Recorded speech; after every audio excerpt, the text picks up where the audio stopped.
Let's talk about the Netherlands today. So today we're going to be talking about the Netherlands. Someone suggested this a couple of days ago when I made the video. I'm running out of ideas, and they said, hey, what if you would make a video about the Netherlands, saying some facts, some very interesting, cool things to us that we may not know.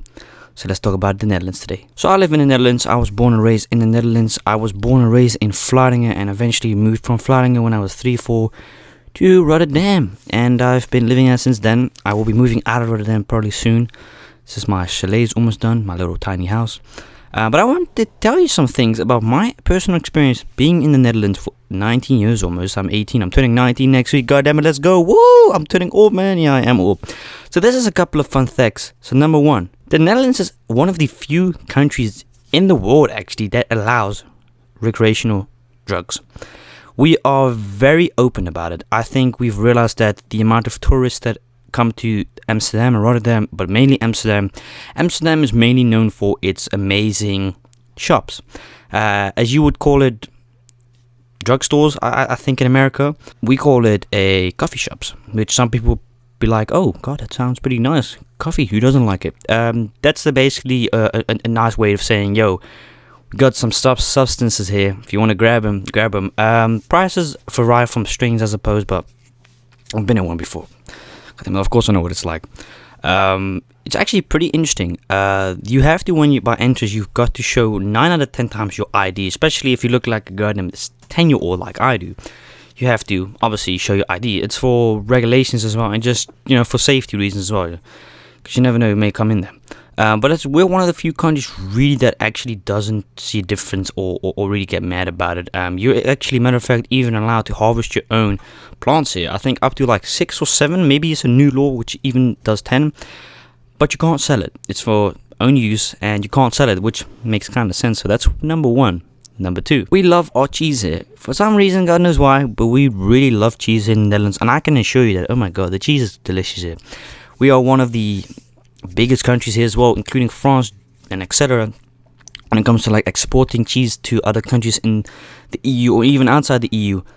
Number three, we love exporting our flowers to Russia. So to God, some of you probably be like, what? Y'all sell flowers to the Russians? Yeah, we do, man. Russia, for some reason, loves our flowers. They love to import it from us, and we love to export it to Russia.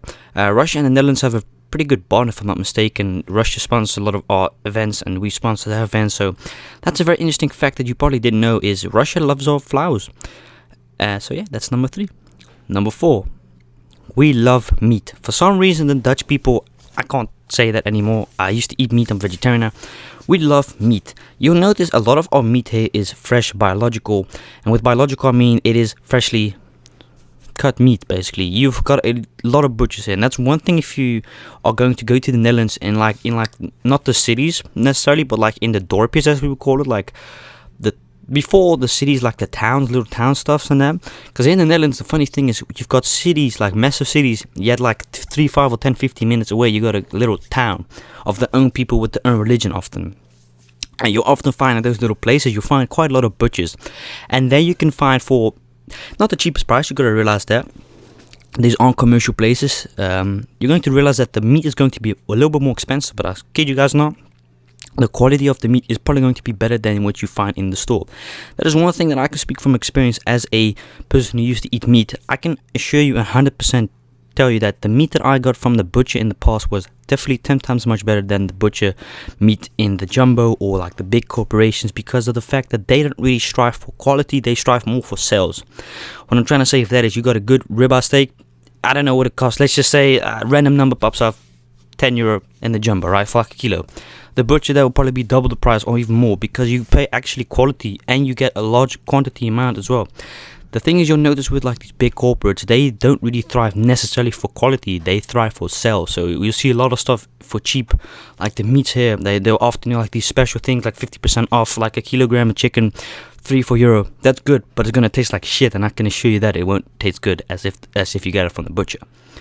So local food in general, I prefer better than like the main corporate, like the jumbo, little and stuff. So yeah, that's number 4. Let's go to number 5, man. What you're also going to realize is, in the Netherlands, if you're here and you are someone who's a smoker, let's say my cousin Dylan, you want to go to the store, you actually won't find any pictures of cigarettes. You actually have to ask them if I can I view them. They'll actually hide them behind like a glass door. It says tabak en rookwaarde on it, but it doesn't show you that. It's for safety of our children and safety for people that they walk past it and they don't like, oh my god, let's buy a pack of cigarettes, right? It's a subconscious thing as well that we've done for quite a while now, is that we've got a lot of people that are addicted to the cigarettes in the Netherlands. Just a lot of smokers and just users in general. And we find out that by doing these kind of things, people actually intend to think further and walk past it. They don't see the packets and stuff. It's less intriguing for you to go, oh, let me grab a pack of this, got this and that. You won't think that there's tobacco behind it, but there is. That's a very small thing as well. It's also for the kids as well, because you don't want to show the kids that kind of stuff. So that's number 5. Or number 6. Well, that doesn't matter really. What you're also going to realize is here in the Netherlands, you've got a lot of special schools for people with needs. For example, not just people like me that are autistic, but also for people that are blind, believe it or not. I'm not sure how you guys have it in the USA. The reason I keep saying in my videos in the States or USA, because majority of my views are from America, so it makes kind of sense for me to ask those kind of questions. But I don't know if you guys have these kind of things in the USA with like special needs schools and that. But here in the Netherlands, we have those things. We've got for the handicapped, so people that are like mentally handicapped, that can't do stuff. For autism, for people like me, people that are even blind. I kid you guys not, man. We've got schools for blind people, not just random teachers thrown in. No, these are teachers that have worked very, very hard to get into the position of teaching these kids, because you have to realize these kids are goddamn blind. So you have to train them with using hand, with feelings, and with hearing. And when it comes to like deaf people, you've got to help them with touching, feeling, stomping on the ground, and signals. I don't know if it's the same in America, but here we very, very especially do these kind of things, because we also want to give these people a chance within society as well. And I think it's awesome, and that's the way it should be.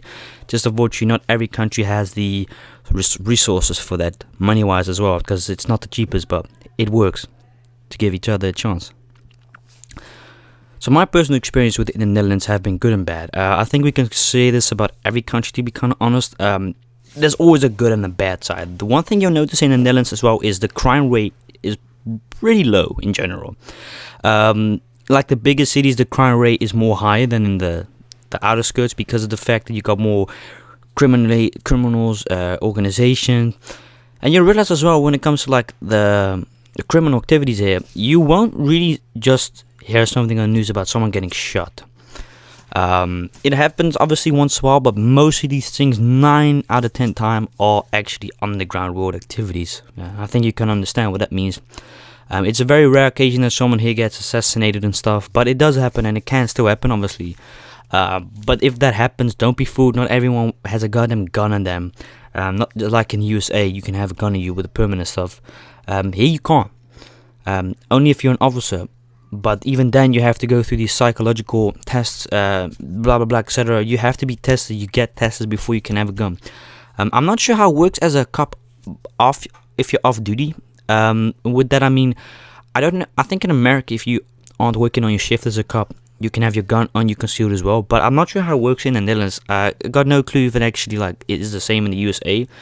I don't know. I don't think if you're like a cop and you're not working on your shift that you can have your gun sealed on you. I don't know if that works like that. But we got undercover police as well. Don't get it fooled. It'd be the most random basic people and they'll be an undercover. But you got to be very, very careful with undercover police. And you have to be very careful with who you talk to in the Netherlands as well, because you don't want to get hurt potentially. Like especially in Rotterdam and Amsterdam, those kind of places. So my experience has been pretty good in the Netherlands. I really can't say too much negative about my country really, except that the Eurofestival is a joke and the goddamn football team sucks. So yeah, thank you so much for watching this video, man. Peace out.